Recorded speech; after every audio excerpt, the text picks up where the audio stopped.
Setiap pertemuan saya pantang memerhati. Orang yang harus dikucilkan, ditaruh Juga harus tetap memperhatikan standar kesehatan. Untuk TOS TV ya. Assalamualaikum warahmatullahi wabarakatuh. Selamat malam pemirsa Kik News Today. Kali ini bersama saya Lia dalam rangka peringatan Hari TB. Tentunya malam ini kita juga akan membahas tentang tuberkulosis.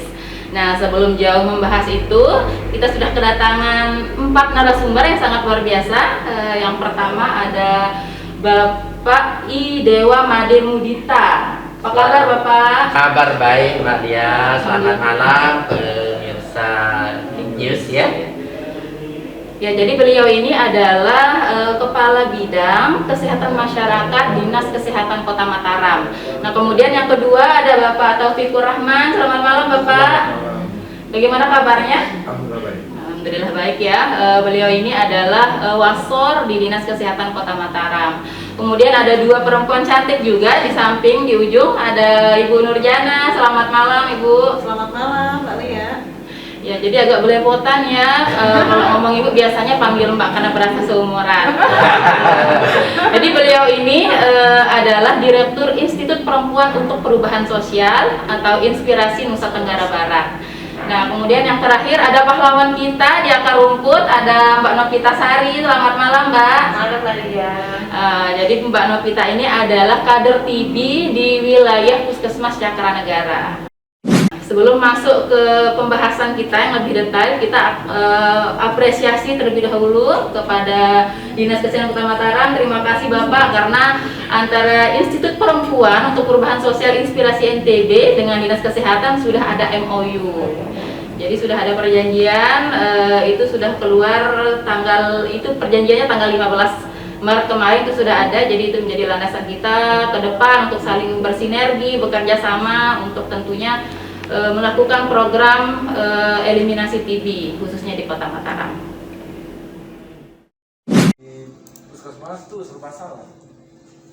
Kita mendatangi masyarakat, kita apakah kita yang membawa virusnya atau kita nanti akan membawa virusnya, sehingga kita pasif menginvestasi di posyandu. Jadi untuk kegiatan tahun 2021 sebagian besar apa yang sudah tidak dapat kita laksanakan kemarin tahun 2020 itu kita reimplement kita rencanakan ulang di tahun 2021. Termasuk inisiatif saya tadi. Jadi Mbak Julia ya. Jadi masuk Sekarang ini kan situasi tidak normal gitu ya. Seperti tadi, kalau dulu kita selalu bisa mengumpulkan masyarakat, kita menemui masyarakat dengan leluasa, bahkan tanpa alat pelindung diri gitu ya. Kalau sekarang ya kita dalam situasi yang tidak normal, tapi kan kita tidak boleh stagnan kemudian menyerah, pasrah gitu ya, anggap gitu. Nah, strategi kita yang pertama kalau terkait dengan sosialisasi program, kita sekarang medsos ini kan luar biasa kan? Kita harus Jadi sebelum orang memviralkan hoax gitu ya, berita bohong, ya kita juga manfaatkan medsos itu. Kami tahu kader-kader kami hampir semua punya Facebook gitu ya, punya WA gitu ya. Dan saya bersyukur gitu ya. Jadi di Facebook teman-teman kami para kader ini itu setiap hari itu pasti berisi tentang kegiatan-kegiatan yang dia lakukan gitu. Jadi ya tatap muka mungkin tidak seperti dulu gitu ya, bisa tatap muka terbatas, khususnya kalau memang harus kita tatap muka tapi dengan protokol kesehatan yang ketat gitu ya, tetap kita lakukan, tapi menggunakan media-media termasuk kita pertemuan virtual itu kita lakukan gitu. Ya pasti satu hal ingin saya sampaikan pada masyarakat gitu ya, jangan takut mengunjungi fasilitas kesehatan. Ya, satu. Karena tidak mungkin tenaga kesehatan itu meng-covidkan orang yang tidak covid. Itu. Karena ada beberapa kasus bahkan kematian karena covid gitu ya. Itu terjadi karena keterlambatan ke Paskes akibat yang bersangkutan takut mengunjungi Paskes padahal yang bersangkutan ini memang terpapar covid. Jadi tolong jangan takut ke fasilitas kesehatan, karena fasilitas kesehatan semua sudah dilengkapi dengan protokol, ya. Petugasnya juga menggunakan APD, di fasilitas kesehatan disiapkan ada tempat cuci tangan, hand sanitizer, petugasnya juga kalau membutuhkan hazmat juga digunakan, gitu ya. Itu yang harus dilakukan, sehingga termasuk TB, ya, sehingga kalau memang ada keluhan, dari tadi belum disinggung ya, keluhan apa gejala daripada TB ini kan ada batuk yang berkepanjangan ya lebih dari 2 minggu, berat badan bisa menurun drastis tanpa sebab yang jelas, gitu kan. Kemudian kalau malam suka berkeringat, gitu ya, maka harus sudah ada langkah-langkah untuk memeriksakan diri, apakah dengan foto ronsen, dengan pemeriksaan BTA, gitu ya. Nah, ini yang harus kita lakukan.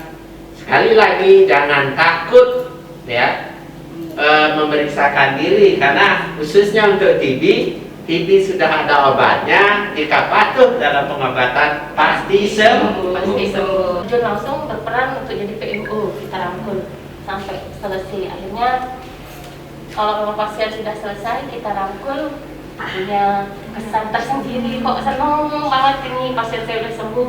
Ada kepuasan. Ada kepuasan tersendiri, itu bikin kok udah ada yang sembuh kok termotivasi lagi. Akhirnya punya kepuasan batin tersendiri, itu bikin saya bertahan sampai sekarang. Kalau untuk yang namanya saya punya kiat-kiat tersendiri nih, apalagi dalam masalah nomor HP yang dihubungi kalau memang ada tetangga, pesan saudara yang mempunyai keluhan TB tapi enggan mau ke puskesmas karena pasti pikirannya, oke saya takut periksa nih ujung-ujungnya dirapit COVID. Nah itu, kenapa nggak ke puskesmas? Saya takut mbak nanti dibilang COVID. Iya, katanya kayak gitu. Jadinya saya punya inisiatif sendiri nih. Setiap pertemuan saya kontak nomor HP. Bisa nanti hubungi saya kapanpun. Awal mula di kecamatan saya direspon sama kepala lingkungan, dia simpen. Ternyata di semua lingkungan banyak yang telepon juga. Saya kebanjiran jawaban. Itu salah satu kiat saya. Nggak harus turun, saya atur jadwal, tapi malah kok warganya yang antusias telepon saya, Mbak Novi bisa turun nggak ke sini? Buat periksa nih tetangga saya udah 2 mingguan lebih lah. Aduh senang sekali rasanya. Langsung meluncur, nanti kita nggak langsung datang sebagai petugas TB, tapi lebih ke pendekatan secara keluargaan. Jadi dibilang ya, ini penyakit kutukan benar dibilang. Bahkan saya menemukan sendiri orang yang harus dikucilkan, ditaruh di kebun ya. Beliau jamnya makan diantarkan dengan menggunakan galak. Jadi begitu ya. Jadi buat saya pribadi ya, dengan pengalaman itu, memang stigma ini pada berbagai penyakit itu selalu ada, gitu ya. Nah, itulah sebabnya kita yang tidak mempunyai tangan yang cukup panjang, gitu ya, jari-jari juga tidak cukup banyak, maka membutuhkan perpanjangan tangan ya, jumlah jari-jari kita untuk menjangkau berbagai persoalan yang ada di lapangan. Nah, itulah kader. Apa sih yang diberikan kalau jaminan kepada kader? Yang pertama, kalau jaminan tidak tertular pasti tidak bisa kita berikan, karena tertular tidaknya tergantung bagaimana kecakapan, kedisiplinan dari kader tersebut. Tapi untuk diketahui bahwa untuk kader Kota Mataram, mohon maaf bukan bermaksud untuk menyebut-nyebut, jadi pemerintah Kota Mataram waktu lalu itu melalui Dinas Kesehatan, gitu ya, itu kita mengupayakan insentif sudah cukup lama ya, khususnya kader posyandu. Itu harapan kita, dan saya yakinkan pada semua kader ya, yang bisa menjadi kader abadi seperti Pak Novi, aktif dengan berbagai resiko, ini orang-orang yang punya jiwa sosial, rasa kemanusiaan yang tinggi, gitu ya. Itu sebabnya kalau buat saya gitu ya, saya pribadi yang dengan pengalaman panjang kerja di kesehatan selalu berinteraksi dengan kader. Jadi kader ini harus kita berikan tempat yang kedudukan yang baik, gitu ya. Itu. Nah, kemarin pemerintah kota juga sudah mendaftarkan di BPJS Ketenagakerjaan. Nah, itu bentuk-bentuk reward yang diberikan pemerintah kota, gitu ya. Kemarin bahkan menerima juga ya dalam di masa COVID ini Bantuan COVID-nya masuk. ada bantuan COVID masuk. Tenaga kerjaan. Ya, jadi sebagian kader-kader kita yang secara ekonomi tidak terlalu baik juga dan belum memiliki jaminan kesehatan, ya juga kita bantu untuk menjadi peserta jaminan kesehatan. Ya, Mbak Nanti ya? Iya, betul. Gitu. Jadi saya berharap semua kader yang ada di Kota Mataram, apakah itu kader posyandu, kader remaja, kader TB, ada kader tugas lapangan HIV, ya, dan berbagai jenis kader yang lain, ada peminat kesehatan ibu dan anak, gitu ya. Nah, ini saya pesankan lewat media ini untuk tetap semangat, dan pada seluruh masyarakat harapan kami itu kader itu adalah aset yang tidak mudah untuk kita cari penggantinya. Iya, betul. Ilmunya mungkin bisa, Pak, kita latih, tapi jiwa pengabdian, jiwa tulus, ya, rasa kemanusiaan ini yang tidak bisa tergantikan.